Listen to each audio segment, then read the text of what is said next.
नमस्कार दोस्तों, आज जस्ट क्वेश्चन करेंगे टाइम एंड वर्क की previous year SSC mains.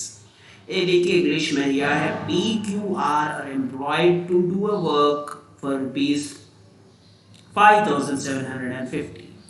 P and Q together work for 19/23 of work, means 19/23 work P और Q साथ में कर लिया है एंड Q एंड R साथ में कितना किया है 8/23 वर्क।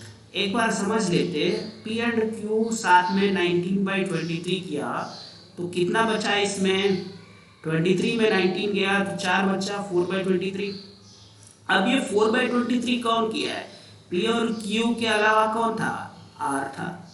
तो ये 4/23 हम समझ लेते हैं कि R कर दिया। तो R अगर 4/23 किया तो यहाँ पे Q एंड R 8/23 बोल रहा है, तो Q करता है 4/23, यानी कि 4 यूनिट्स होगी Q का यूनिट्स कितने होंगे? 4 यूनिट्स। तो यहाँ पे अगर बात समझ लेते टोटल कितने, सॉरी यहाँ पे 32 नहीं है 23 है। टोटल कितने रुपीस है? 5750 रुपीस है। कितने के लिए? 23 यूनिट्स के लिए। तो ये एक बार डिवीजन कर लेते हैं। 23 2 is 46, 11 रिमाइंडर, 23 5 एंड 0। तो एक यूनिट का आपको 250, 4 यूनिट का 250 इंटू 4 यानी कि 1000 रुपए Q gets। And this one is very simple in a small way you can do। थोड़ा एक बार क्या है कि ये क्वेश्चन अगर शॉर्टकट में मैं करता हूँ तो you will feel it is little complicated। It is so simple है। 2 men plus 5 women is taking 12 days। तो एक दिन का हम करेंगे तो 1/12। क्या हम एचसीएम से हम एचसीएम ही लेंगे शॉर्टकट में भी। तो ये शॉर्टकट से थोड़ा कंफ्यूजन होता है, इसीलिए मैं थोड़ा टेक्स्ट बुक की प्रोसेस करता हूँ as simple as possible. Okay ठीक है, मैंने थोड़ा लिख दिया। मेरा क्वेश्चन है 3 women can finish the work in how many days. So for that I should eliminate this man. So मैं ये फर्स्ट वाले को 5 से मल्टीप्लाई कर लेता हूँ, बराबर, और सेकेंड वाले को मैं मल्टीप्लाई कर लेता हूँ 2 से, ताकि ये मैन एलिमिनेट हो। जैसे हम मल्टीप्लाई करके देख लेते क्या होगा इसको मल्टीप्लिकेशन में। इसमें 10 मैन और कितने 2 5 5 25 वुमेन बन जाएगा 5/12, और यहाँ पे 2 से मल्टीप्लाई किया तो 10 मैन प्लस 4 वुमेन बन जाएगा 4/9, बराबर। तो यहाँ पे हम माइनस करेंगे तो 21 वुमेन आएगा। यहाँ पे देख लीजिए 12 और 9 का एलसीएम होता है 36। तो 12 को 3 से और 9 को 4 से, तो हमें माइनस करना है। 36 नीचे है, यहाँ पे 15 और यहाँ पे 8। 15 माइनस 8 7 होता है, 7 1 एंड 7 3 तो हमें 3 womens are taking how many days? 36 days. That's it. ये completes 1/5 of work in a week. 1/5 का मतलब कितना होता है? 1/5 मतलब 1/5। 1/5 मतलब 20% वर्क। ये क्या कर रहा है? 20% वर्क कितने दिन में काम कर रहा है? 7 डेज में। तो B finishes the same work in fortnight यानी 15 दिन में 20% काम करता है। So now B starts work and works only for 3 days. Okay sorry ये 20% का नहीं बोल रहा है। तो बी फिनिशेस द वर्क मतलब पूरा 100% काम बी करती है 15 दिन में। एक मिनट है, यहाँ पे बी लिखेंगे तो हमें कोई डाउट नहीं आता है। 100% काम 15 दिन में बी कंप्लीट कर लेती है। अगर बी 15 दिन तक काम नहीं किया, B has come work only for 3 days, तो 3 दिन में ए बी कितने काम करेगी? 5 से डिवाइड करेंगे तो 20% करेगी। B does only 20% of work, thereafter A completes the remaining job, यानी A को कितना बाकी 80% to be completed by A। मगर A क्या करता है? 20% 7 दिन में करता है, तो 80% करने के लिए तो आपको क्या करना पड़ेगा? उसमें 4 से इंटू कर लेंगे ना, 4 into 20%, उसको 4 into 7 होता है 28 days। So it takes 28 days to complete the work। So simple। हम फ्रैक्शन को we have taken in percentages and we have just take and यहाँ पे क्वेश्चन पढ़ना वेरी इंपॉर्टेंट है। मैं जल्दी जल्दी कर रहा हूँ तो क्वेश्चन ठीक से नहीं पढ़ रहा हूँ क्योंकि मैंने ज़्यादा बड़ा वीडियो कर दिया तो आपको देखने के लिए भी मज़ा नहीं आएगा, इसीलिए I am trying to do as simple as possible and if it is not liking then the next video will make it more attractive. A can do a certain work in 12 days. A is doing a certain work in 12 days. बराबर. B is 60% more efficient than A. इसका मतलब क्या है? B जो है 60% more यानी कि 160 ले लेंगे परसेंटेज more than A. तो ये 0 0 काट लो तो 16 और 10 8/5 हो जाएगा तो B by A बन जाएगा 8/5 बराबर। तो here how many days will A and B together can do that? A is doing in 12 days, right? Now what part of A here? A part is 5 upon total ratio क्या होता है यहाँ पे 8:5 that is B is to A। अगर मैं A के part सोचता हूँ तो ये A के पार्ट होता है 5 upon टोटल कितना है 8 + 5 13। तो ये 12 दिन में क्या हो जाएगा? 12 को हम मल्टीप्लाई कर लेंगे तो 60/13 तो 60/13 का आंसर।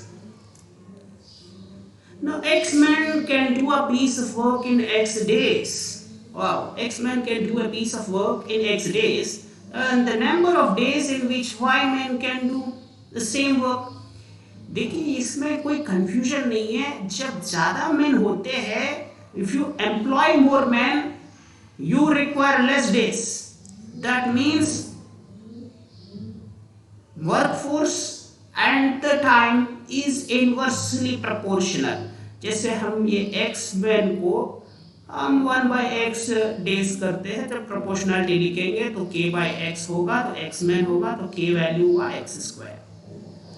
जब मैं y man की बात करता हूँ directly proportional to 1/y days होती है, हमें days की बात नहीं पता तो मैं क्या बोलता हूँ कि ये y = k/days लिख लेते हैं तो days बनेगा k तो आपके पास है x² upon y।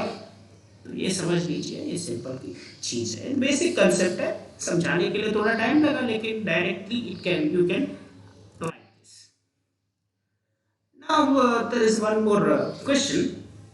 3 persons undertake to complete a piece of work for 1200। Hindi में भी है क्वेश्चन, हमेशा आपको हिंदी और इंग्लिश में देते हैं एसएससी मेंस में, तो ये प्रीवियस ईयर का ही पेपर है, बहुत सिंपल सा क्वेश्चन है। 3 persons undertake to complete a piece of work for 1200 rupees, मतलब 1200 रुपये मिलेगा उस काम के लिए। First person can complete in 8 days, पहले वाला 8 दिन में काम किया। Second person 12 days, third person 16 days। If they complete the work with the help of fourth person, मतलब ये और B और C, लास्ट वाला क्या है A, B और C और D को जोड़ देंगे तो ये 3 दिन में हम हो जाता है। ये क्वेश्चन का मतलब है।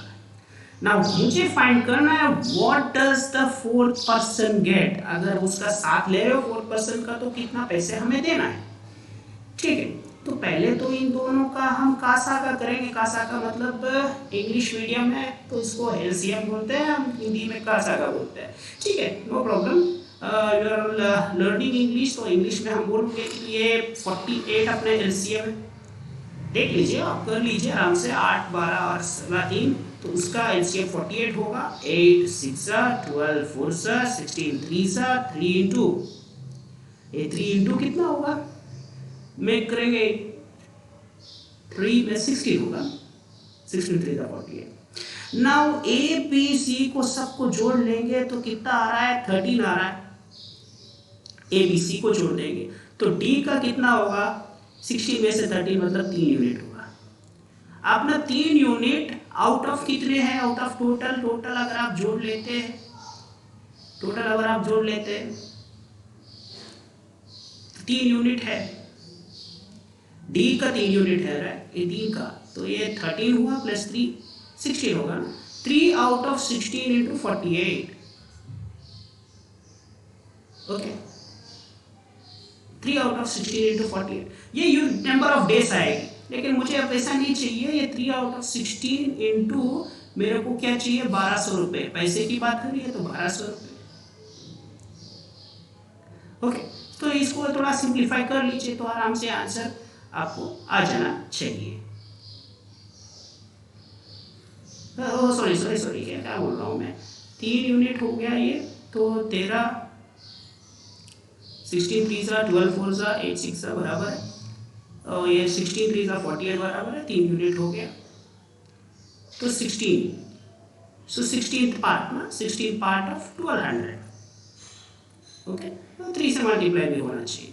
तो एक बार इसको सिंप्लीफाई करने गए, 4 4 4 3 और 300, 2 टाइम्स 150, 275, 75 into 3 225, सिंपल है, कोई नहीं।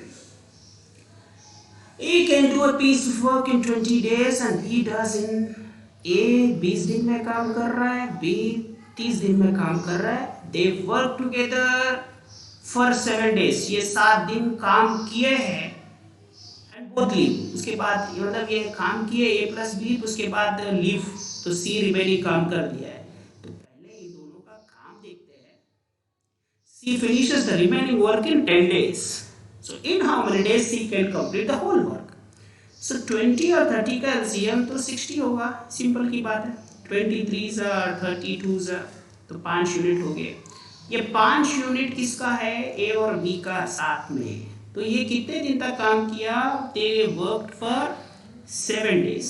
तो 5 into 7 होगा 35। तो 60 में से 35 हटा देंगे तो 25 रिमेनिंग। ये रिमेनिंग यूनिट्स है।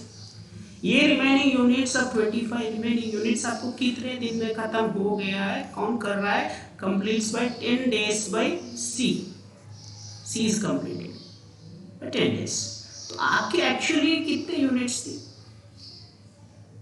ओके, 25 यूनिट्स 10 days में काम कर रहा है। 25 यूनिट्स जो है वो बाकी कौन कर रहा था? It is remained by, it is finished by C।